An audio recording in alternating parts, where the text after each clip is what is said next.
Olá, olá pessoal! Olha, nós aqui de novo em mais um Squad Verso.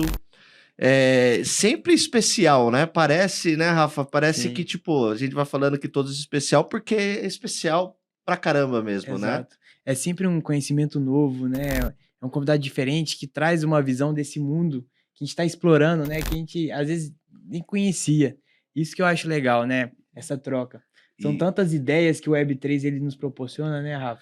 não, e ideias e pessoas, né? Porque, Exato. tipo, a gente tá aqui iniciando mais um episódio. E aí, antes de a gente começar a falar sobre o tema, eu gostaria de mais uma vez aqui. Se você não segue ainda, não deu essa moral ainda para nós, segue, compartilhe, curte, ajuda nós a chegarmos e cada vez mais pessoas que têm o mesmo interesse que o seu aqui de aprender sobre Web3 dentro do mundo de metaverso, NFT, blockchain game, a gente cai até dentro do mundo de É, esportes, né, Rafa? exato. Comunidades, nossa, tem de tudo aqui um pouco.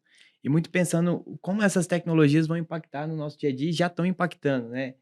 E hoje é super legal, né? A gente tem um convidado mais que especial.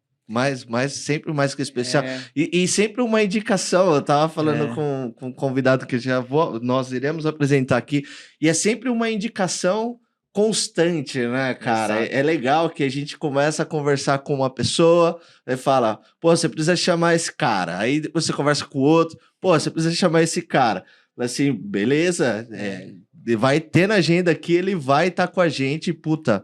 Estou super feliz mesmo de verdade de estar recebendo aqui o Rodrigo Cassioli, mais conhecido. Eu chamo sempre de Cassioli, né? Não tem algum problema de é, chamar não, pelo tranquilo, tranquilo. sobrenome? Porque o meu nome virou Leitão, né? Com É, tanto Rafael que exato. tem aqui, né? Não, o pessoal às vezes fala Caccioli e tudo mais, mas Caccioli. tranquilo, Caccioli. Cassioli É italiano? é italiano. Que Eu acho que tem legal. ficou um separação da família, pelo que eu saiba, aí ficou um Caccioli e o Cassioli. Eu sou do Caccioli, Cassioli. Cassioli. Você é o Cassioli. do time do Eu sou Cassioli. do time do Cassioli. Porra, que legal, É, ô Rodrigo. Primeiramente, obrigado por estar aqui com a gente para trocar essa ideia. Eu acho que vai ser super, super, super legal falar sim. sobre diversos temas aqui. Mas, cara, se apresenta aí, quem que é o Rodrigo Cassioli, não Caccioli? Boa, primeiro agradecer o convite, já fazer um comentário aqui pra galera que é muito legal que eles estão construindo, que vocês estão construindo, os dois, Rafael aqui no Obrigado. caso, né? E a gente estava falando disso antes de começar, que agora é o momento realmente de produzir conteúdo bacana, de valor, porque é agora que todo mundo foi embora e que tem poucas pessoas realmente fazendo algo bacana, como vocês estão fazendo aqui, e que depois, quando chegar o Boom Market, fica tudo muito fácil, né? Aí vem aquele alvoroço todo mundo produz conteúdo, mas quem tá aqui agora? Isso que é o mais importante. Porra, isso é legal. Então, reforçar aí o pedido deles para quem ainda não pôde compartilhar esse conteúdo, Legal. se inscrever, seguir, porque, enfim, muito valioso esse tipo de iniciativa, eu sempre gosto muito. Mas vamos lá, eu não sou dos Catioli, sou dos Cassioli aí, que nem eu falei. Bom, na verdade, eu comecei minha vida muito normal, vamos dizer assim, como qualquer pessoa. Me formei em administração em 2017 e aí depois eu comecei a estagiar em empresas. Comecei com um estágio em planejamento financeiro em 2015. Uhum. Depois de um ano, não renovaram meu contrato, aí eu saí. Aí eu falei, Ainda puta, bem. vai ficar pior. Vai ficar pior. Vai piorar. Ah, Aí eu falei, puta, lá em administração, na faculdade, eu falei, tô gostando de marketing, né? Acho que era por conta Aham. disso, legal. financeiro e tal. Meu próximo estágio foi em 2017, um ano e pouquinho depois, numa área de posicionamento de marca e comunicação. Marketing. Falei, puta, agora é onde eu tô. Aqui é onde eu gosto. Fiquei 7 meses, porque em 2017 eu já ia me formar, então eu precisava ou ser efetivado, porque não dava para renovar o contrato de Uhum. estágio. Nem conversaram comigo, tchau.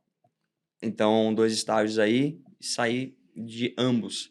E aí, em 2018, fim de 2018, eu entrei no processo de trainee, uma grande empresa também. Eram 5 trainees selecionados para 2.000 e tantas vagas. Então, entrei também, puta, estourei, tal, tô feito, etc. No fim de 2020, quando acabou esse período de trainee, cada um dos 5 ia ser alocado para suas áreas, né, Aham. respectivas. Os 4 continuaram, eu fui mandado embora, Putz, dos 5. Isso aí foi no auge da pandemia, foi em abril, maio de 2020. certo. Aham. Aí, cara, 3 fracassos consecutivos. Esse último, principalmente, porque eu tava literalmente com a faca e o queijo na mão. Né?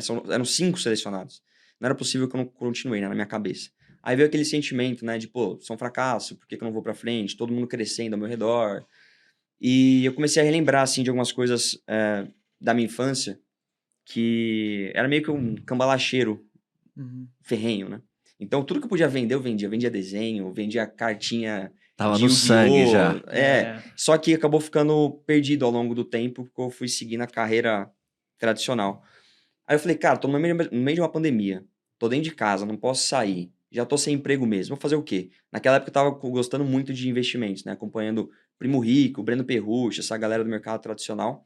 Falei, cara, vou produzir conteúdo. Já tava começando a entender essa ideia de basta eu ter uma câmera na minha casa que eu consigo atingir milhões de pessoas, potencialmente milhões de pessoas. Por que não? E eu tava gostando muito de estudar isso. E também foi nessa virada de chave que eu falei, cara, por que eu tô fracassando tanto, né? Eu percebi algo, por exemplo, o último livro que eu tinha lido até 2020, nesse último demissão que eu tive, tinha sido em 2015, há 5 anos atrás, antes do meu primeiro estágio. Nesse período todo eu não li nada, não fui atrás de me aprimorar sobre finanças, marketing, negócios, qualquer coisa. E aí eu comecei a parar de botar a culpa nos outros, porque nesse momento a gente sempre tem a tendência de falar, né, o culpado é a chefe fulana, é a empresa que não me deu oportunidade, e comecei a olhar para mim e falei, cara, eu não tava realmente merecendo, eu tô fracassando porque eu não tô fazendo nada realmente para mudar isso. Aí em 2020 foi o ano que eu massacrei de ler livros de investimentos que eu tava amando na época, e devo ter lido mais de 30, 35 livros só em 2020, o 50 anos em 5 lá do JK. Caraca, que legal. Mas li bastante. Aí eu tirei o certificado CEA, que era o especialista em investimentos da Ambima. E comecei um canal de investimentos na época, que tá até hoje aí no YouTube, nos primórdios do YouTube aí, os vídeos antigos. Não deu muito certo, não é que não deu muito certo, mas eu tava 1 ano já com esse canal, tava com 2.000 inscritos, não tava satisfeito, já imaginava que teria muito mais pessoas acompanhando. E foi quando surgiu a Web3 na minha vida, através de um joguinho chamado Axie Infinity, todo mundo conhece. Um amigo comentou, aí como eu vi que tinha relação com cripto, né, com investimentos, eu tinha que saber como investir, como gerenciar isso, cara, vou começar um canal sobre isso. E aí tinha foi aquela quando... pegadinha que você gostava de marketing, aquele amorzinho que Exato, tinha também, né? Exato, sempre tive um lado mais criativo, de querer criar, de querer pensar coisas diferentes. E eu já tava 1 ano fazendo, eu tinha uma experiência, né? Aí eu falei, cara, vou fazer. Eu comecei esse canal, e aí foi também, juntou, né, no Bull Market de 2021, finalzinho, todo mundo lembra. E aí esse canal pegou mais de 100 mil inscritos de forma orgânica, que legal, etc. Cara. Foi legal, mas ao mesmo tempo, assim, acabou pegando muito do hype que não era sustentável, né? Que era o pessoal querendo dinheiro fácil, rápido. Era aquele aspecto financeiro muito forte, 100% né? aspecto financeiro. Eu mesmo sempre falei isso, acabei me deixando levar pelo aspecto financeiro durante esse período, não tem problema nenhum de falar isso. E é normal, né? O dinheiro tá muito fácil, tudo sobe, e aí você vai se deixando levar. Mas enfim, acabou toda essa bolha ali em 2020, como todo mundo sabe, caiu tudo, esses jogos não existem mais, né? Jogos, entre aspas. Sim. Não existem mais. Mas eu falei, cara, preciso voltar pro meu propósito antigo, né? Desde quando eu comecei o canal de investimentos. Quero ajudar as pessoas de alguma maneira, seja através do empreendedorismo, que eu acredito fortemente, seja através da educação financeira, como que a pessoa investe melhor o dinheiro dela, e como que ela entende oportunidades futuras para ela poder trabalhar ou justamente empreender. E aí eu dei um passo para trás e continuei falando sobre NFT, só que agora num lado muito diferente, né? Olhando mais para onde que vai esse futuro, metaverso, as oportunidades dentro de todo esse contexto, criptomoedas boas, né, com fundamentos para investir por longo prazo, e também tudo envolvendo, né, e jogos também, Web3, agora os verdadeiros jogos, acompanhar tudo isso e gerar conteúdo mais de perto. Então, falei bastante, mas dando um recap da história dos últimos 6 anos, que é importante. Mas é legal que dá um geral até de entender como você entrou dentro dessa área, sua visão de tipo... nós vivemos falando aqui, trazemos até casos assim que a maioria vem falar só sobre casos de sucesso, né? E esquece de falar o quanto os tombos que a gente toma é importante, né? Você aprendeu, e é até bom esse ponto sobre sua vida no lado de finanças, porque ajudou também a você ter uma argumentação também de negócio, né? De entendimento de como estava esse mercado, e eu acho que é sempre importante isso, né, Rafa? Sim, com certeza.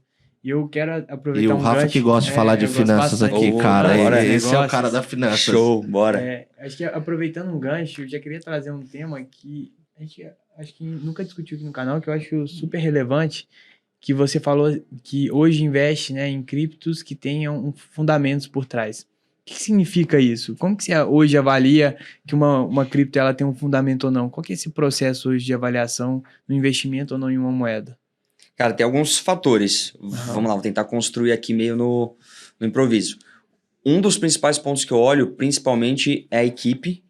Isso, nos últimos anos, para mim, se provou como um dos pontos mais fundamentais. Já era importante para mim há 2 anos atrás, só que agora eu dou talvez o dobro de valor para isso. Porque assim, você pode ter isso vale para startup, para qualquer coisa, na verdade, né? Você pode ter uma ótima ideia, um ótimo projeto que faz total sentido, mas se você não tem as pessoas certas para executar aquilo, não adianta.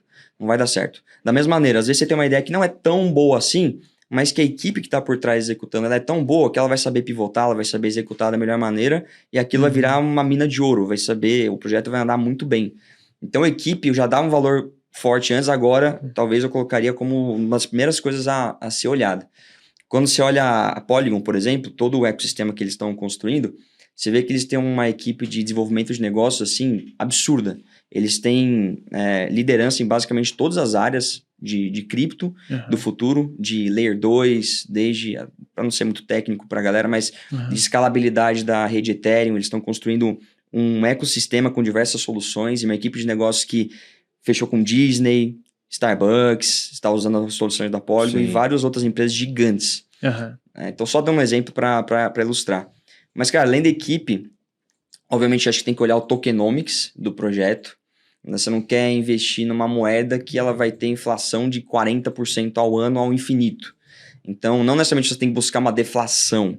Às vezes a moeda pode até ter uma inflação, mas se ela for controlada, e principalmente se do outro lado, a gente tem oferta e demanda, então você tem a quantidade de moedas em circulação e a criação de novas moedas, mas do outro lado a demanda. O que vai fazer com que essa moeda tenha valor e que ela seja demandada naturalmente? Até puxando, eu sei que não é o assunto, mas até puxando para esses jogos de 2021, a grande questão era, você tinha o token do jogo ali. Esse token não servia para absolutamente nada. Só servia para a pessoa comprar o token, comprar o NFT, para poder utilizar esse NFT para gerar mais tokens. Então, no fim do dia, a pessoa entrava para poder ficar farmando token, né? Criando tokens e tokens e tokens e poder transformar em dinheiro. Você não tinha aonde utilizar aquilo. E acabava virando algo completamente insustentável. Até, posso dizer, tinha um formato de pirâmide mesmo. Porque quem entrava primeiro... Minera e não... Quem entrava primeiro conseguia surfar. E aí a demanda de moeda era 100% dependente de novas pessoas entrando no futuro. Total. Em algum momento você não tinha mais pessoas entrando. E aí é quando o token começava a perder todo o seu valor e era destruído, basicamente, era dizimado. Então, tokenomics, obviamente, é muito importante. E aí você tem alguns casos muito bons de tokenomics, como o Bitcoin. Hoje até o pessoal começa a discutir se o Bitcoin tem um tokenomics tão bom assim, pensando no longo prazo, porque tem um problema de segurança da rede, de mineração, enfim, não vale entrar aqui nas questões. Mas Ethereum tem um tokenomics muito forte, por exemplo, com a mudança agora de Proof of Work para Proof of Stake, principalmente, e são todas moedas que você para e pensa que as pessoas demandam naturalmente. Ethereum, qualquer coisa que você vai fazer na rede da Ethereum, você vai precisar de tokens Ethereum para estar queimando ali, para pagando as taxas e utilizando dentro dos protocolos. Então é basicamente lei de oferta e demanda e você tem que entender quais são as utilidades, como que aquele token vai capturar valor. Então falei de equipe, tokenomics, e outro ponto aqui que eu acho bem legal olhar é narrativa, né? Então, você olhar para cripto e você entender qual que é a narrativa do momento e para o próximo ciclo. O que está sendo construído agora? O que vai ser demandado nos próximos anos? Hoje, por exemplo, uma das principais narrativas é como que a gente vai tornar a rede da Ethereum mais escalável. A Ethereum, por si só, não está preocupada com isso. Ela está criando um ambiente para que as chamadas redes de segunda camada possam fazer isso. E aí você tem Arbitrum, você tem a própria Polygon com esse ecossistema que eu comentei, você tem a Optimism, você tem a ZK Sync. Então você tem vários projetos trabalhando em cima dessa narrativa muito forte, mas que nem todos podem ser a melhor opção de você comprar o token ali desse projeto. Por isso que aí vai equipe, aí que vai tokenomics e outros pontos de análise. Mas assim, entendendo para onde o futuro vai, você consegue se posicionar muito melhor, porque vai ter muita demanda no futuro e você já vai estar antecipadamente prevendo essa alta demanda. Legal. E assim, aproveitando nesse tema, como que você enxerga que está o mercado hoje de cripto, uma vez que recentemente a gente passou por algumas turbulências, né, principalmente voltadas em corretoras, né? A gente teve FTX que acabou quebrando, o Binance também. Na verdade, né? Exato. Sim. Acabou sendo questionada e ao mesmo tempo você vê algumas iniciativas de governos, bancos centrais, igual o Brasil, já está lançando para teste piloto real digital. Então, como que a sua avaliação em relação a essas moedas, né? A ideia é realmente, você acredita que vai continuar essa independência, ou essas moedas nacionais que estão vindo como real digital, elas vão tomar conta do mercado? Ótima pergunta. Cara, pra ser sincero, eu não faço absolutamente nenhuma ideia, assim, do que pode dominar, etc. A questão é, a gente sabe que o Estado, ele detém o poder monetário. Sim. Então, a gente hoje é obrigado a utilizar real, nos Estados Unidos eles são obrigados a usar dólares, e como a gente bem sabe. O que me preocupa essa questão de CBDC, que são essas moedas digitais dos bancos centrais, então é basicamente você pegar o dólar e agora ele ser um token 100% digital, vamos dizer assim. É porque a tecnologia está ali, só que você pode usar a tecnologia tanto para o bem quanto para o mal. Então, imagina se hoje, que a gente já tem um altíssimo nível de controle sobre a moeda e na vida das pessoas, imagina isso talvez alavancado algumas vezes, a ponto de, com um clique de um botão, o governo poder literalmente congelar o que você tem ou ele poder direcionar os seus gastos. Só para dar um exemplo, vamos supor que está tendo uma queda na safra do milho nesse ano. Deu um problema lá e um vírus está destruindo, nem sei se é vírus que chama, mas enfim, está destruindo ali uma praga está destruindo uma safra de milho. Sim. A colheita. A gente vai ter escassez de milho. O governo pode virar e falar assim, bom, agora nos próximos 3 meses vocês só vão poder comprar X quantidade de milho, gastar X reais com milho. Isso põe um nível de controle que eu, por exemplo, não defendo, que eu defendo liberdade econômica, liberdade de oferta e demanda. Então, se a oferta e demanda por um motivo fica desregulada, é a lei de mercado que precisa regularizar isso, e não a mão do governo. E eu acredito que isso pode se tornar possível, não estou dizendo que é o que vai acontecer, que é o caminho que Estados Unidos ou Brasil estão fazendo, mas a ferramenta está sendo construída. Dependendo até onde essa ferramenta for construída, ela pode ser utilizada tanto para o bem quanto para o mal. E com o governo por trás disso, Estado por trás disso, a gente sabe que eles sempre têm uma tendência de querer controlar cada vez. Se eles puderem estar mais próximos do que a gente está fazendo, consumindo, e puderem centralizar e controlar, eu não tenho dúvida de que eles vão ter essa tentação de fazer. E eu defendo mais centralização, liberdade e privacidade, né? Então, não sei exatamente para onde que vão. Cada país está desenvolvendo sua CBDC e tem sua ideia. Mas me preocupa aonde pode chegar e dependendo de cada país também. Entendi. E você não acha que existe esse risco, por exemplo, dessas moedas independentes hoje, elas acabarem sendo de alguma maneira proibidas, né, pelos governos, uma vez que eu te dou a solução. Você quer uma moeda digital, blockchain, eu tenho aqui a minha. É essa que pode operar. Ethereum não pode operar aqui no Brasil, é ilegal. Pensa, por exemplo, a questão de cassinos, né? No Brasil não pode ter cassino, mas mesmo assim ainda continua tendo, burlando a lei. Mas o Brasil, teoricamente, proíbe, né, cassinos. Você não acha que a gente pode chegar nesse patamar, então o mercado de cripto como um todo sofrer com isso, sofrer com a regulação das empresas, dos estados, falando, não, cara, já tem aqui o meu blockchain, a gente vai usar o real digital, não vai usar Ethereum aqui no Brasil, é proibido usar Ethereum. E aí você trava as redes que estão conectadas em Ethereum, de alguma maneira. E aí eu não sei o quanto isso é possível, o quanto isso é factível tecnicamente. Eu sei que a gente tenta cada vez mais fazer blockchain de uma maneira descentralizada para poder evitar esse tipo de bloqueio, mas se isso poderia chegar nesse nível, né, de bloquear as outras moedas, ou mesmo nem que seja bloquear, elas perderem valor, né? Então, hoje, por exemplo, se boa parte das transações vão ser no real digital, a Ethereum, por exemplo, vai perder o valor que ela tem. Você enxerga que isso também é factível de acontecer ou não? O caminho é realmente descentralizado, igual começou com o Bitcoin, e é para aí que a gente vai? Eu acho que, se eu fosse para dar um chute aqui, eu iria mais pelo meio do caminho. Eu acho muito difícil ter uma proibição a ponto de, não pode mais ter Ethereum, até porque é muito difícil você, com uma rede centralizada... Você não tem esse controle, né? Exato. Quando você quer ter, você piora a situação, né? Exato. O que o governo pode fazer é falar, você não pode interagir. Então, criar regulamentação para as pessoas não interagirem. Mas assim, parar a rede de, no Brasil, ela não funcionar, eu acho isso praticamente, pelo meu conhecimento técnico, que na verdade nem é tão profundo, né, de blockchain, etc., eu acredito que isso é praticamente impossível, né? Então, as leis podem surgir em cima das empresas e das pessoas. Sim. Mas eu acho também que, assim, tudo é uma questão de demanda. E com a demanda por mais descentralização e mais liberdade sendo algo inevitável, na minha opinião, para mim, o caminho mais provável de que os governos vão ter que se adaptar. Então, eles vão poder ter suas moedas digitais tokenizadas ali, mas também se adaptar para que quem quiser utilizar vai poder utilizar e vai ter uma regulamentação pelo menos mais clara. Porque hoje você não tem regulamentação do que você pode, não pode fazer, quem que você vai regulamentar no setor. Então, pelo menos assim, ter as cartas na mesa, é assim que o jogo funciona, para as empresas, para as pessoas poderem no dia a dia ali utilizarem as soluções, mas não de simplesmente barrar. Pode até ter uma tentativa, mas assim, a demanda é tão forte e inevitável que por pressão popular é mais fácil aceitar.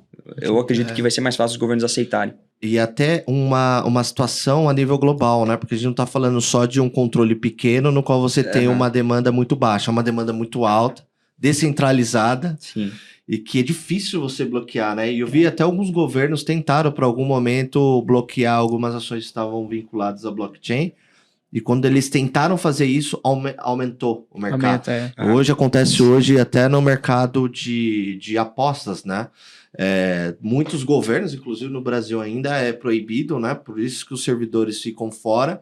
Quanto maior você fecha a porta para esse mercado, maior ele se torna. Então, eu vejo até um processo muito que vai acontecer com blockchain, como a gente regulamenta também, como é o processo não que acontece lá dentro, né? Porque é um sistema descentralizado. Mas algumas regras que a gente tem que tomar cuidado que estão relacionadas a fiscais, relacionadas ao impacto em outros mercados.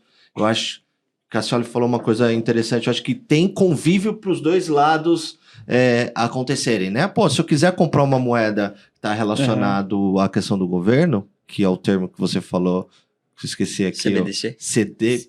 CBDC. CBDC. Ó, legal. Se é vinculado a isso daí, cara, legal. Se você toma uma decisão para isso, bacana. Mas não, eu quero ir no Ethereum, né? Exato. Também vai funcionar super bem. É que tem suas aplicabilidades, né? Exatamente. E aí, entrando até um pouco nesse tema, e você citou algumas camadas super legais, eu queria pegar um dos pontos, né? Um que a gente nunca falou aqui, que eu achei super legal, sobre a importância dos profissionais e da equipe que está por detrás nesse processo de tokenização. Isso é do caralho, eu acho muito importante.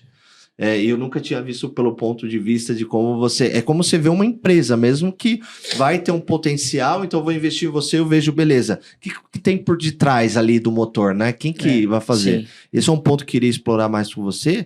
E também vinculando a um quarto camada que você falou que é bem legal, que o poder da aplicabilidade da moeda, ele é um fator importante também para criar o valor, né? Então, você citou o caso da Disney, né? A Disney chega e fala, vou usar a moeda aqui, puta, aquilo ali vale. Sim. Própria Tesla, né? Que teve aquele momento, vários momentos, Bitcoin, né? De aplicar, vou comprar com Bitcoin um Tesla. Também teve aquela movimentação. Queria explorar mais esse lado que eu sei que você também curte pra caramba de falar. Qual que é o impacto real, assim, da questão da aplicabilidade, cara? Vou começar pela primeira, que tem um exemplo bem recente, que é bem legal, e até para fugir um pouco de cripto, mas falar de coleção de NFT. O pessoal deve ter ouvido falar e conhece o Bored Ape, que foi aquele que o Neymar comprou, Madonna, Justin Bieber, enfim, um monte de famoso aí. Você tem várias outras coleções parecidas como essa, que a gente chama de coleções PFP, Profile Picture. Você tem uma fotinha, às vezes, de um animal ou de algo muito legal, anime, desenhos voltados a anime, que você pode usar e você faz parte de uma comunidade. A gente tem Azuki, os próprios Bored Ape, a gente tem Pudgy Penguins, Moonbirds, várias coleções que chegaram a valer muito dinheiro. 10 mil dólares, 30, 40 mil dólares. Teve uma muito recente que mostra a importância de equipe, que é o próprio Pudgy Penguins. São os pinguinzinhos lá, super fofinhos, voltados para criança, que é uma coleção. O que acontece? Essa coleção estava largada às traças lá em 2022, no início de 2022, e aí um cara foi lá e comprou. Foi lá e comprou, talvez, não lembro o valor, talvez 4 milhões de dólares, posso estar falando besteira, mas ele foi lá e comprou essa coleção. Caramba! Isso, e aí tinha uma comunidade já, né? O pessoal gostava muito dos Pudgy Penguins, mas os antigos donos simplesmente largaram. Estavam até falando que foi meio que um rug pull, que a gente chama, né? Uma puxada de tapete, um roubo. Sim. Aí esse cara, chamado Luca Nets, foi e comprou a coleção dos Pudgy Penguins. De lá pra cá, principalmente recentemente, nos últimos 2 meses, eles lançaram uma coleção de bonecos mesmo, de toys físicos, para crianças, com acessórios, com óculos, com roupinhas, com vários pinguinzinhos diferentes, voltado para o público mais infantil. E, cara, eles distribuíram isso nas principais redes varejistas dos Estados Unidos. Eles faturaram $2 milhões em 24 horas vendendo esses brinquedos, né, dos Pudgy Penguins. Abriu mais do que a comunidade deles, abriu pro mercado, né? Abriu pro mercado, exatamente. E aí, assim, a caixinha do Pudgy vem com um QR Code que você escaneia. Escaneando, você tem uma interação com um iglu no seu celular. Aí, esse iglu, você consegue ver o Pudgy que você comprou em formato, em avatar digital. E você consegue abrir uns baús e pegar outros acessórios para poder brincar com ele. Enfim, é como se a criança tivesse o seu petzinho, Tamagotchizinho lá nos anos 90 e tudo mais, para poder brincar. Então, assim, e em nenhum momento eles falam sobre NFT ao longo dessa jornada do cliente, até porque é uma criança, o público que eles estão construindo. Eles produzem conteúdo nas redes sociais. O Instagram deles tem mais de 500 mil seguidores, por exemplo. Conteúdo onde os pinguins vão e em curtas interações passam mensagens positivas para começar o dia, sobre produtividade, sobre mentalidade, etc. Então, assim, isso é algo que você vê como a execução... Por que eu tô falando tudo isso? Né? Pra gente ver como a execução de uma boa pessoa por trás faz total diferença. Pô, tem coleções... Os dois, né? Você falou Exato. do profissional e também da aplicabilidade, né? O impacto dos dois juntos, né? Você vê coleções muito... renomadas nos olhos da comunidade, que a comunidade adora, por exemplo, um Azuki, um Bird, etc. Só que você fala, tá, eu tô pagando $10 mil por isso. O que eu tenho exatamente aqui? É o acesso para uma comunidade, mas tá, o que eles estão fazendo? Um fala que tá fazendo um desenho, um anime. O outro fala que tá fazendo um jogo. O outro tá falando que tá fazendo um X. Mas assim, parece que você não vê nada saindo. Você não precisa sair com o projeto perfeito, mas você não vê nenhum tipo de MVP, nenhum tipo de produto minimamente viável indo pro mercado, para o pessoal poder ver que a equipe está trabalhando. Esse o cara foi lá, comprou e está entregando, né? Ele botou um brinquedo nas principais varejistas dos Estados Unidos. Então, esse tipo de ponto que eu vejo como total importância para analisar numa coleção, por exemplo. E aí, hoje, a gente não tem clareza sobre isso. Mas vamos lá, eles estão faturando com esses brinquedos. $milhões. Hoje, o Pudgy Penguins, o Luca Nets não pode chegar e falar o seguinte, ó, uma porcentagem do lucro líquido, porque é uma empresa, no final das contas, uma porcentagem do lucro líquido a gente vai distribuir para quem é holder, para quem tem um NFT do Pudgy Penguins. Porque isso aí seria a distribuição de dividendos, como uma empresa faz. Sim. E aí entra lá na SEC, nos Estados Unidos. Quebra a regra. Quebra a regra e etc. Mas assim, em algum momento acho que a gente pode até ter clareza sobre isso.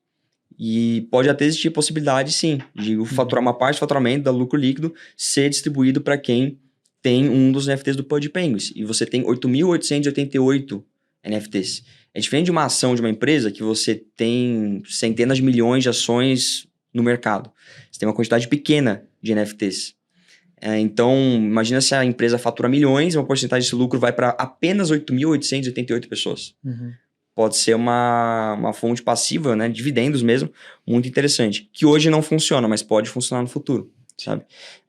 Mas esse faturamento pode ser utilizado para experiências, para várias coisas interessantes para a comunidade, voltar valor para a comunidade de outra maneira.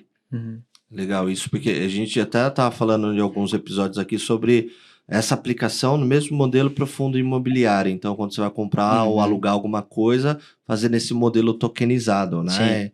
É bem interessante. E um ponto que você trouxe, que é importante, e eu ouço isso a todo momento no seu speech, uma dificuldade que muita gente tem quando vai entrar dentro desse mundo é fazer, né?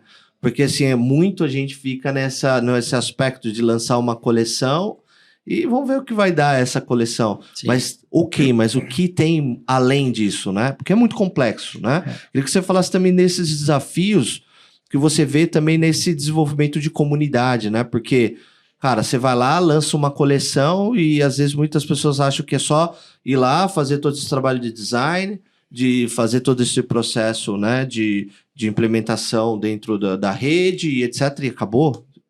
Queria que você falasse um pouco mais desses desafios de como, né, você entra também dentro dessa estratégia de comunidade. Legal. É complexo mesmo, que nem você falou. Tanto que até hoje eu não lancei nenhuma coleção de NFT, porque a tecnologia está mudando muito. Até um mês atrás, a gente não tinha algo chamado ERC6551. Que coisa feia é essa, né? É basicamente o seu NFT, ele poder servir como uma carteira, uma wallet. Então, isso faz muito sentido para jogos, por exemplo. Pensa que você tem um personagem do jogo, que é um NFT, e ele é o NFT principal. E aí, dentro do jogo, você coleta uma espada rara, você coleta um capacete, algo nesse sentido, que também são NFTs.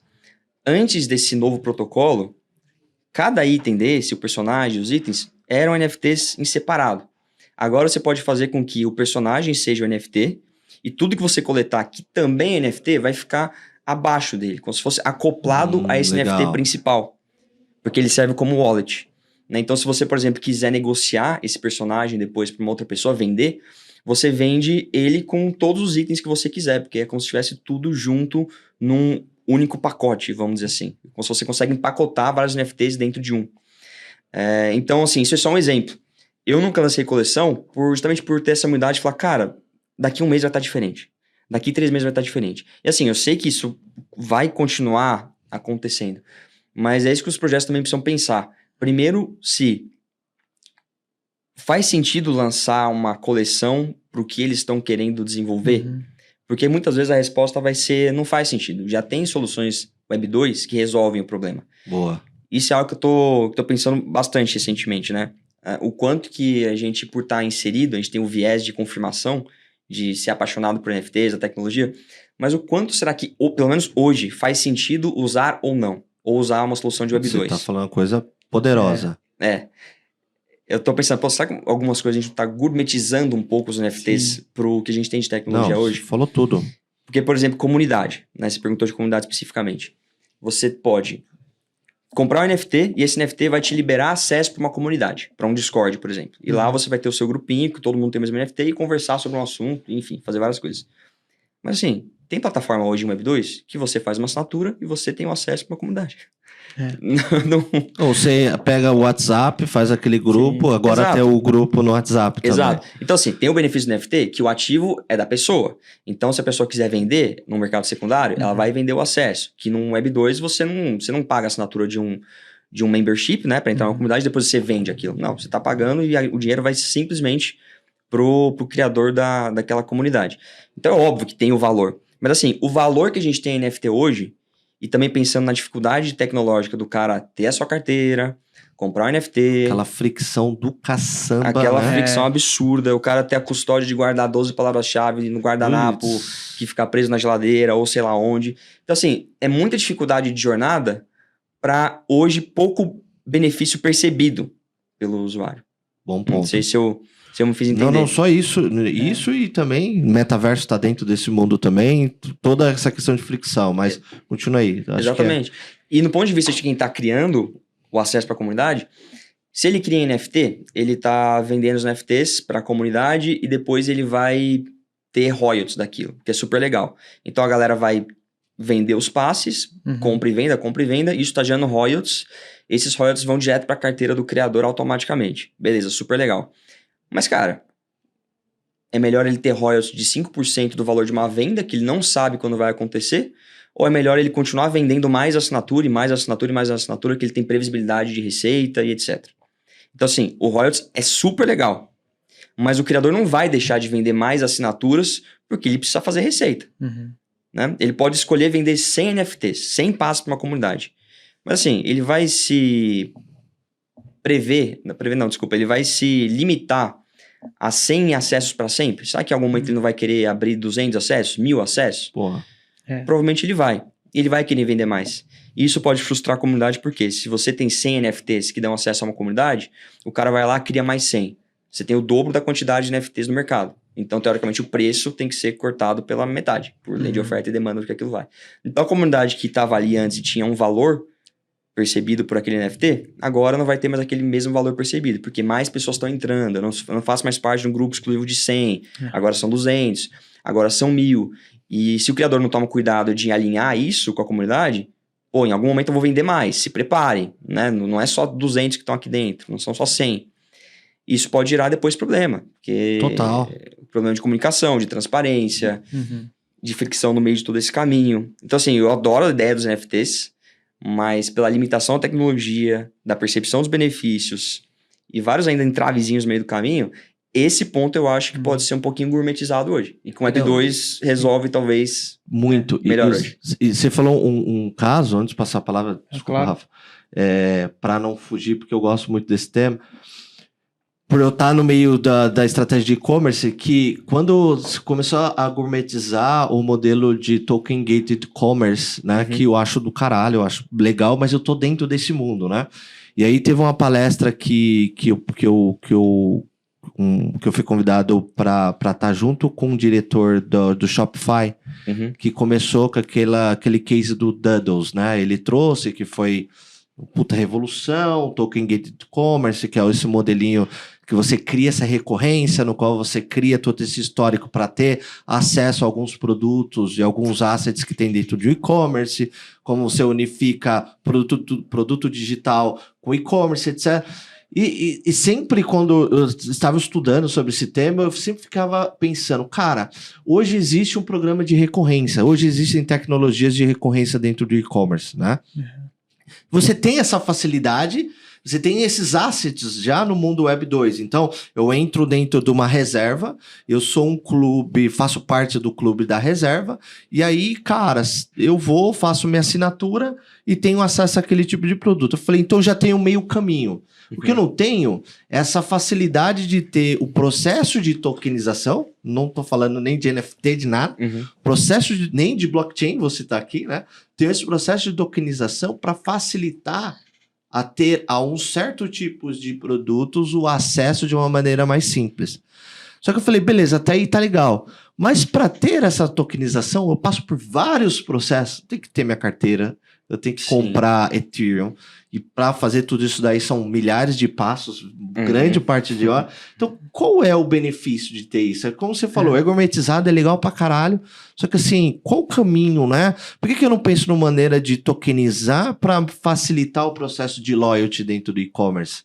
Não necessariamente falando sobre blockchain. Então, tem esse tema, né, que você falou que é bem legal, que é, cara, tem muitas maneiras de a gente resolver isso no Web 2 ou 2.5, etc.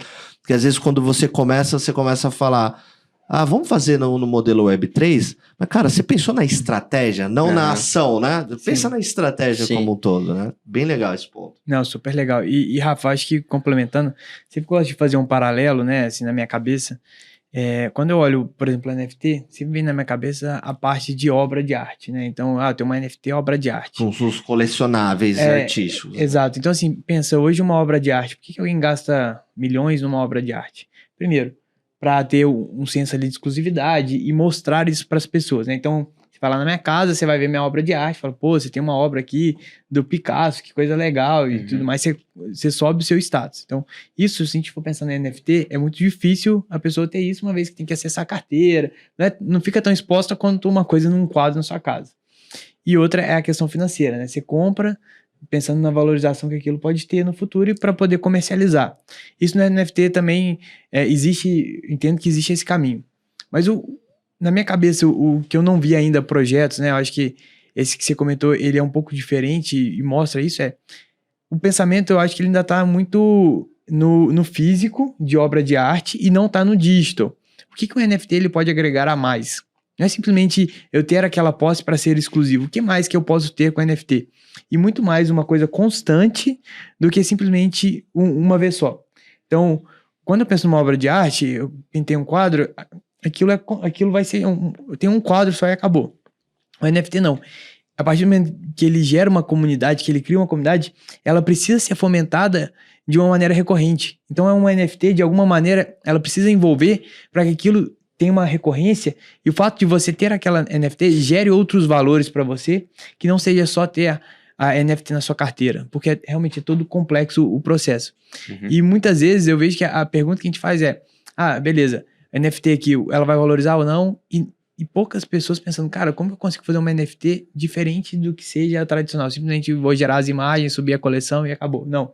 Como eu consigo criar nessa comunidade por trás e fomentar com que essa comunidade ela cada vez mais cresça, né? Então a gente eu lembro de um case, né? A gente sempre comenta aqui do Snoop Dogg. Você compra um NFT, você tem direito a festas no Snoop Dogg lá. Eu esqueci em qual dos No Sandbox. Sandbox. Sandbox. Isso é um caminho, né? Assim, eventos exclusivos. Você vai, por exemplo, comprar show de... Agora teve, né? Tá tendo um show da Taylor Swift no Brasil. Uhum. Então, quem é cliente de um determinado banco teve exclusividade na compra. Então, quando você adquire uma NFT e isso gera uma recorrência, talvez aí esteja o segredo do sucesso das NFTs, que por enquanto ela não acabou realmente não estando essa... eu não acho que está difundido de maneira popular. Sim. Acho que ainda é muito exclusivo para uma pequena parte da população que entende o que é o processo. Mas eu acho que principalmente por isso, porque no final das contas não está gerando valor. Não está gerando o valor que seja da exclusividade e não está gerando esse valor recorrente. Eu não sei se a minha visão está correta, eu não sei qual visão que você tem sobre isso e por que você acha que realmente não ficou tão popular a NFT. Acho que é isso aí. A gente até fala, né, que quando lança a NFT, uma coleção, na verdade ali é o dia zero, porque é ali que você realmente começa a construir. Tem um fator, concordo super com o que você falou, tem um fator que eu acho bem legal, que eu acho que o valor é muito fácil de ser percebido em NFT, que é uma palavrinha horrível, mas eu vou explicar, chamada composabilidade. Então isso realmente faz a diferença. Então, assim, imagina, vou dar um exemplo que eu tô comentando bastante. Você tem um restaurante, qualquer um restaurante de bairro, e você tem um NFT para fazer um pequeno programa de fidelidade com seus clientes no restaurante. A cafeteria da esquina, do lado do restaurante, não precisa pedir permissão, não precisa conversar com o dono, não precisa nada. Ela pode falar assim, ó, quem tiver NFT aqui do restaurante X, do outro lado da rua, vem aqui depois que você almoçar, que você vai ganhar um café grátis por semana, por exemplo. E aí o cara vai ler o NFT dele do restaurante, super simples, sem integração de sistema, sem também, que aí no Web2 a gente já começa a falar, talvez tem um sistema, ou nem tem sistema, falando de pequenos negócios, por exemplo, nem tem sistema muito sofisticado, etc. Mas ali, cara, tá tudo em blockchain. Então, um aplicativo super simples, lê, valida o NFT do cara, do restaurante, e isso desbloqueia o café na cafeteria. Então, assim, é uma forma dele poder captar um público novo para sua cafeteria, atrair, se tornar possível cliente de forma simples, sem burocracia e de forma despermissionada, que a gente fala, né? Sem você precisar necessariamente de permissão.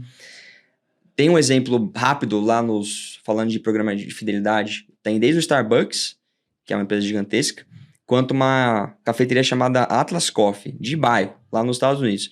Ano passado eles fizeram um teste. Eles deram 20 NFTs para as pessoas que foram chegando na cafeteria e falaram o seguinte, ó, vocês têm 10 dias consecutivos de café gratuito. É só vir aqui amanhã, ler o seu NFT, validar que você vai ganhar o café. Depois desse teste, uma amostragem bem pequena, né, 20 pessoas, mas eles viram que, na média, eles tiveram 2 resultados. O primeiro é que aumentou o ticket médio da pessoa que tinha o NFT e ia ali na cafeteria, porque pegava o café de graça e comia uns lanches, um salgado, comprava alguma coisa ali. E segundo, aumentou a recorrência de visitas também. Então, a pessoa, por ter o NFT e saber que tinha o café gratuito, voltou mais ali durante esse período de tempo. Aí é o que a gente fala, né? Pô, o cara hoje faz um cartãozinho de fidelidade marcando X, teoricamente funciona quase igual. Mas aí entra os fatores legais da blockchain, né? De você ter um NFT, você pode criar talvez uma pequena jornada virtual de interação com o seu cliente, para você contar um pouquinho mais da história da sua marca. As empresas ao redor, os negócios ao redor podem fazer, podem criar mais utilidade para o seu NFT. Então, foi o que a gente falou, tem muitas utilidades. Mas hoje, por exemplo, Web2, o cartãozinho para um pequeno negócio pode resolver muito bem. Né? Então, enquanto não for muito fácil, você literalmente comprar NFT com um clique e nem saber que é NFT, só saber que é um cartãozinho de fidelidade do restaurante e que isso te dá um café gratuito na cafeteria do lado, num supermercado você vai ter um desconto, aí sim o valor começa a ser mais perceptível e com pouca fricção. Então, eu acho super legal o que você falou, e esse fator composabilidade eu também acho bem legal também. Um outro exemplo rápido, a coleção The Gods, que é uma coleção de PFP também, eles são uma das mais populares que a gente tem. É da The Lab, se eu não me engano. Não, desculpa, não é esse o nome, mas é um lab lá que tem o The Gods e outras coleções. Eles têm tanta influência no ecossistema Web3 que vários outros empreendedores começaram a criar projetos e começaram a aceitar ou o NFT The Gods para você ter algum benefício ou poder utilizar essas soluções, e o token deles também, que eles têm um token, né, desse ecossistema. Então, assim, eles exercem um poder de influência que faz com que novas utilidades sejam criadas por NFT para o token deles, sem que seja a equipe deles criando aquilo. Né? Mas o poder de influência fazendo com que essas novas utilidades sejam criadas ao redor. Faz sentido? Total. E o super que você falou, e acho até uma observação bem bacana, que é Starbucks nunca fala que é NFT, né? Eu assisti um episódio seu em alguma das participações, você trouxe uma informação que é super legal. É outro nome, né? É outro nome. Stamps. Stamps. O mais legal é isso, né? Você vê um case que você não precisa citar NFT, ele tá dentro. E aí, muitas vezes, faz com que, às vezes, a gente tenha cada vez mais essa visão que você trouxe, Rafa, que NFT não dá certo. Mas NFT não dá certo porque são colecionáveis e eu não ouço mais a palavra. E aí, a partir disso, o NFT ele já entra como back. Ou ele não tá dando certo porque a mídia traz todos os pontos, todo momento, e alguns especialistas também que, não tá dando certo, né? De uma maneira mais hype do negócio. É interessante ver o quanto a Web3, ela, talvez não na velocidade que nós gostaríamos de ver, o quanto ela começa, né, a sair desse mundo de bear market e começa a introduzir em casos, assim, do dia a dia. Porque no final de toda essa história que você falou, tipo, o Starbucks, o mais importante não era o colecionável, era todo o programa de loyalty que está por detrás daquilo ali para criar uma experiência de compra com o NFT. Exato. E ele vai de tabela, né? É interessante ver o quanto a reserva é um bom caso, né? A reserva que, para mim, assim, no Brasil é o melhor case, que é como você traz todo o programa, todo o clube e tudo bem. Tem um NFT aqui. No final de toda essa história, quem gosta da marca reserva vai falar, caralho, o que menos me interessa aqui é o NFT, porque eu ter um programa de mentoria com o fundador, o presidente da reserva, porra, já vale o investimento que você faz no Bird, né? Sim. Exato. E aquilo vira, querendo ou não, uma forma da marca se conectar com aquela pessoa, né? Então, imagina, eu fiz uma primeira reserva, é um excelente caso. Fiz um primeiro lançamento, você tem um NFT. A partir disso, você já está conectado comigo. Porque eu posso chegar em você muito mais rápido. Falar assim, você que tem esse NFT, tem uma outra promoção que você pode estar envolvido. Então, a marca, ela fica muito próxima desse cliente, né? Por mais que hoje também, você vai pensar, a partir do momento que você compra em uma empresa, né, em uma loja, eles vão ter seu cadastro, eu vejo que a relação é diferente. Por exemplo, se você só tem um cadastro lá e o pessoal fica te mandando no WhatsApp e quer voltar para cá, do que se você já tem um colecionável, né, de uma empresa, e aí, a partir disso, propor outras coisas. Sim. E realmente, acho que pelo que a gente está discutindo, talvez esse seja o caminho. E os cases que a gente está comentando, quem explorou isso dessa forma, de uma maneira recorrente, que é muito mais além do que simplesmente gerar uma arte, subir essa arte e ficar colecionável. Total. Eu faço uma analogia, eu ouvi uma vez e fez super sentido, parece muito besta, mas uma pessoa falou numa palestra que era... Imagina que você vai pegar uma chave. Você nunca vai lembrar como é aquela chave que você pegou na mão. Se ele é dourado, se ele é pequeno, se ele é grande. Dificilmente você vai se amarrar na chave. Mas você sempre vai lembrar a experiência que aquela chave vai ter por abrir uma porta, né? Sim. Que vai te trazer toda uma experiência por detrás dessa porta. Mas você não lembra da chave. Você lembra o que está dentro da porta. Exato. É engraçado que o NFT, ele é só... A NFT, o token, no geral, ele é a chave. Ele não é a experiência, né, que está por detrás. Né? Exato. E eu acho que só para um exemplo, né, que eu lembro assim, na infância, que quem fazia muito bem essa parte de colecionáveis físicos era a Coca-Cola. Não sei se você lembra, tinham várias garrafinhas da Coca que você juntava, podia trocar por alguma coisa, trocava por CD. A Coca sempre fez muito bem isso, né? Com os colecionáveis. Os colecionáveis, né? Do físico. Que seja desde os bonequinhos de Copa também, que tinha o Romário, o Bebeto. Então, cabeçudinho. Exato. Então, assim, a Coca, ela sempre... Mini crack, isso. Então, ela sempre fez muito bem essa parte do colecionáveis e, por incrível que pareça, todo mundo queria chegar... Ela tinha uma provocação de você fazer aquela coleção, né? Então, eu queria comprar quanto mais Coca para eu poder conseguir atingir todos, né? Assim como é um álbum de figurinha. E eu não sei se a NFT, ela também poderia provocar um pouco esse caminho, sabe? Em vez de você comprando uma NFT, quer dizer que já comprou tudo. Se você consegue ir comprando partes daquela NFT, tendo desafios, até você conseguir chegar no final de ter a NFT completa. Sim. Então, esse tipo de provocação também talvez seja válido implementar para quem tá pensando em entrar nesse universo, que é uma maneira diferente de você provocar o cara a continuar contigo Total. durante uma jornada. Então eu vejo que esse é um outro aspecto também que a gente não comentou sobre isso, mas que eu acho que também seria uma estratégia super interessante pensando nesse mundo de NFT. Total. Total. E, Pra mim- e linka com o blockchain game, né? Que pode ser gay, mas que é um ponto que você também tem Aham. um domínio aí. Mas pode falar, fica à vontade. Nossa, eu ia complementar o que o Rafael falou. Eu gosto bastante da ideia de colecionável. As pessoas colecionam coisas, né? Isso é natural do ser humano. Tem sneakers da Nike, que eles fazem drops exclusivos, e o pessoal fica maluco. Tênis que vai 20, 50 mil reais. Tem uma quantidade também exclusiva. Cartas de Pokémon. Cara, tem o Logan Paul pagou, se não me engano, 6 milhões. A carta mais cara já vendida de Pokémon. Pagou 6 milhões de dólares numa carta do Pikachu. Caramba.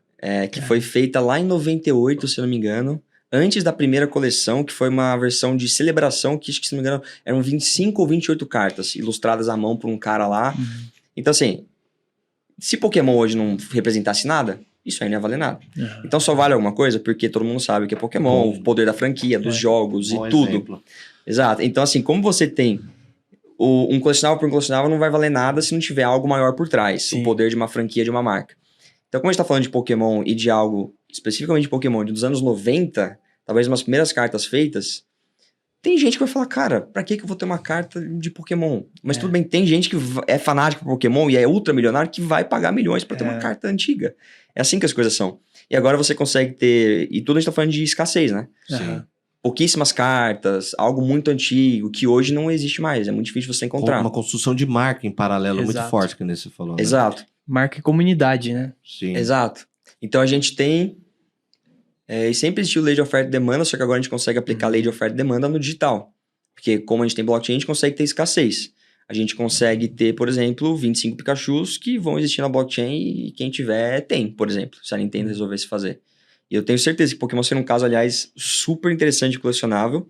Fazer o TCG deles, as cartas, em blockchain com quantidades limitadas, de acordo com a raridade do Pokémon. Isso aí seria um absurdo. As cartas valeriam milhões, literalmente. Enfim. É interessante.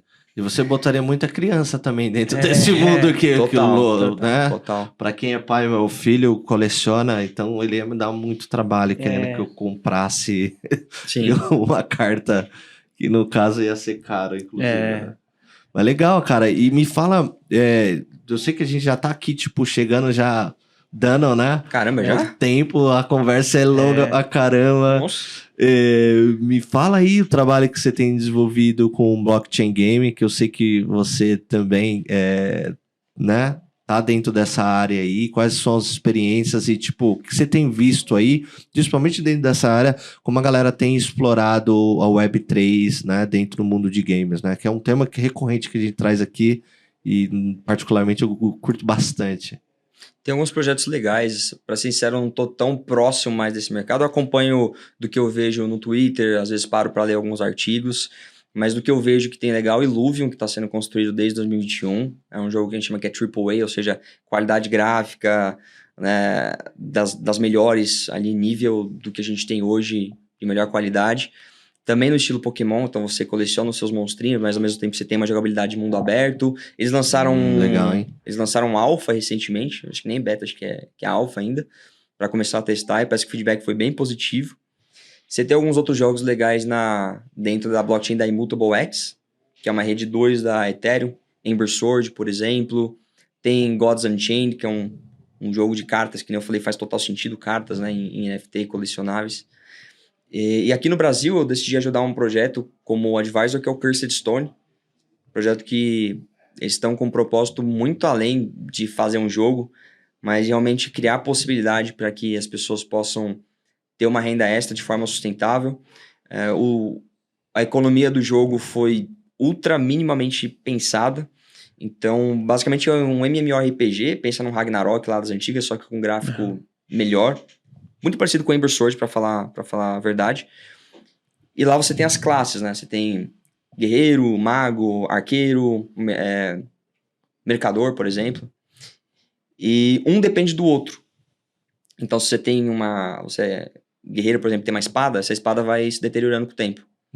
Para você continuar Importante. utilizando, você vai depender do serviço de um mercador que vai ter os itens necessários e o serviço para prestar para você para arrumar a sua espada em troca de tokens.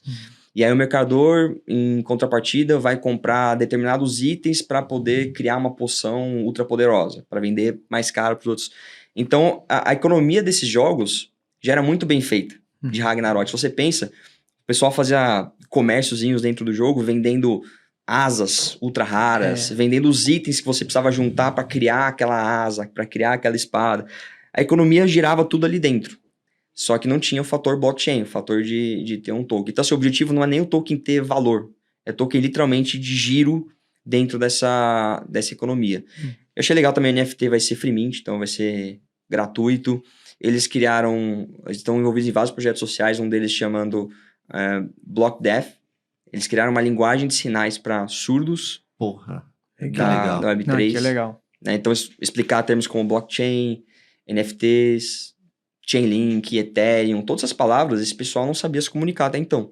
Eles estão criando, né, aos poucos, desenvolvendo uma língua de sinais para o pessoal poder se comunicar. E mais do que isso, já tem até pessoa que é surda indo fazer evento de Web3, apresentar eventos através dessa linguagem de sinal. Então, um projeto que eu achei super legal. Tudo que eles construíram até agora também foi com dinheiro próprio. Então, a gente fala bastante, né, dos jogos que, pô, eu tenho um projeto super legal. Mas beleza, me dá 10 milhões de dólares aqui que eu preciso começar a montar. E aí vem o dinheiro, depois não sabe mais como está o desenvolvimento, atrasa. Os caras estão há praticamente 3 anos construindo esse jogo com dinheiro próprio. Até agora sem dinheiro de investidor e sem ir para o mercado. Só construindo realmente. E agora que eles estão indo mais para o marketing, quem sabe receber um investimento, enfim. Então é um projeto que eu decidi apoiar.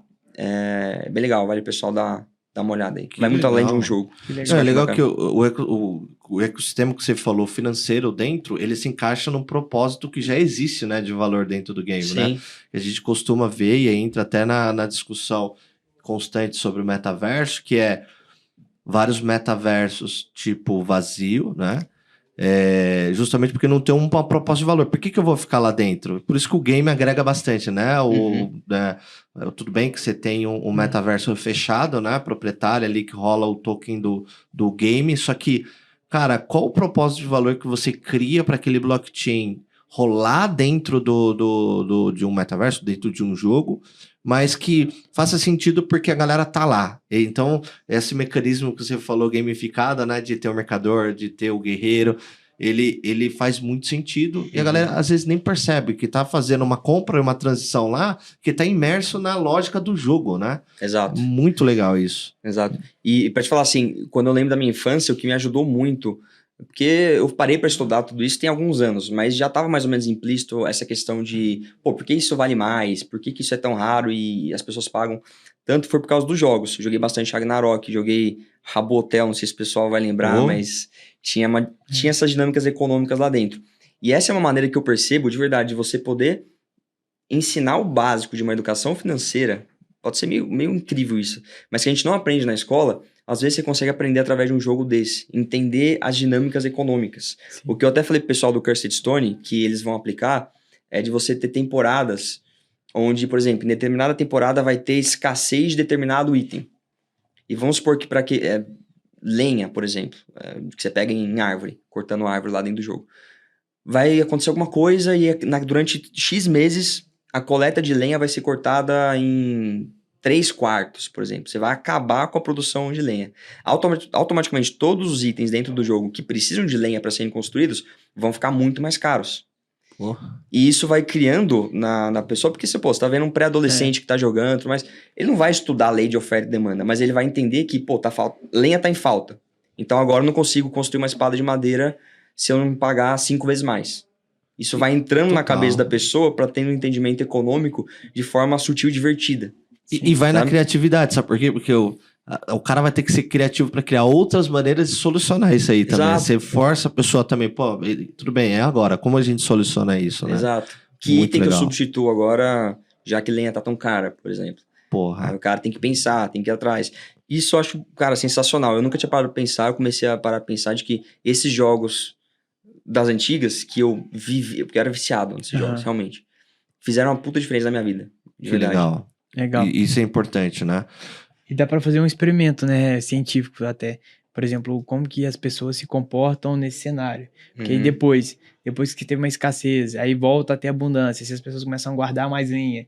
Tudo isso serve para você transformar, né, cenários da vida real no jogo. Exatamente. E com isso, né, pesquisadores tirarem um pouco ali como seria o comportamento humano nessas situações. Total, né? É super exato, interessante. total. Isso torna o jogo ultra dinâmico também, né? Exato. Divertido. Demais. Isso porque Legal. tem valor por detrás, né? Tem essa questão, Exato. puta, como que eu vou, né, sobreviver a esse tipo de situação? Desafio, né? Você tá sendo desafiado.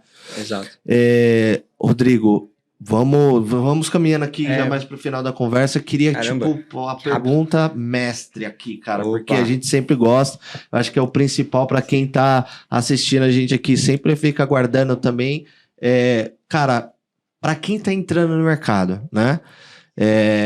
Seja para empreender, seja para ser CLT, seja independente do que for, qual é a principal dica que você dá, né? Para quem está entrando agora, quais são os principais fatores aí que você acredita que a pessoa tem que ter aí? Tá. Para primeiro entrar, para depois sobreviver, o que você indicaria aí? Pode dica aberta, seja por educação, seja o que for. Beleza, eu vou pela linha de educação, assim, o que eu estudaria de diferente ou na ordem diferente que eu fiz. Tá. O que realmente mais, assim, me fez mudar de pensamento foi quando eu parei para estudar realmente lei de oferta e demanda. Todo mundo teoricamente sabe, né? A gente viu na escola, isso a gente acaba aprendendo na escola, mas é algo que fica um pouco no superficial na nossa cabeça. Se você realmente vai entender, dar uma estudada um pouquinho mais a fundo, ninguém precisa virar um economista, mas realmente olhar isso com calma, você vai ver que basicamente tudo é lei de oferta e demanda, não só o preço de um produto, mas até relações entre pessoas, comportamentos, tudo é baseado em lei de oferta e demanda, é impressionante. E se você estudar isso a fundo, isso vai te ajudar em termos de estudo de criptomoedas, estudo de NFTs, como você investir melhor seu dinheiro, poupar, tudo, basicamente tudo. Eu começaria por aí. Isso realmente foi um fator que mudou bastante minha vida. Depois, já ainda mais para a Web3, eu começaria pelo Bitcoin. A gente tem que começar na origem, não tem como. Entender em que contexto surgiu, por que surgiu, que solução que visa resolver. E aí vai se dar, as pessoas que olharem o Bitcoin vão dar de cara com algo chamado blockchain. Né? O Bitcoin é o cavalo de Troia positivo para o cara chegar na blockchain, que é isso que está por trás realmente. Quando o cara entender realmente, ouvir blockchain, primeira coisa, eu não tentaria olhar muito cadeia de blocos, validação, mineração. Isso é importante, mas é o que a gente está falando, né? Vamos tentar abstrair um pouco da tecnologia. Mas acho que faz sentido olhar, por exemplo, o que são contratos inteligentes. Entender o funcionamento, não o técnico, mas qual que é a lógica de um contrato inteligente.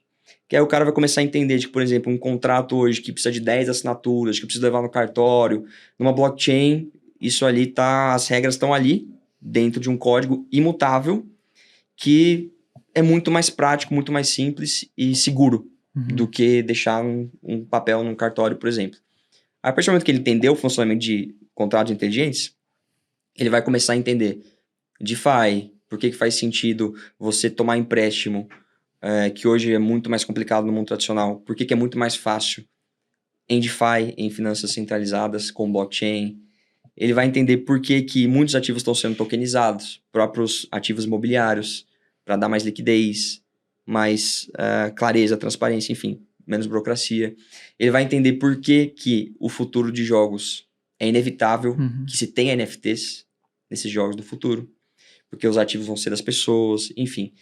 Então eu iria por lei de oferta e demanda, Bitcoin. O Bitcoin vai fazer entender blockchain, e aí blockchain eu focaria em contratos inteligentes. Entendendo isso muito bem, aí de resto o cara vai meio que se interessando. Puta, gostei de DeFi, aí vai lá e mergulha em DeFi. Legal. Gostei de metaverso, por que metaverso futuro? Vai lá e mergulha em metaverso. Mas acho que aqui, tendo isso aqui, você tem uma base que você vai ter a lógica para entender todo o resto, sabe?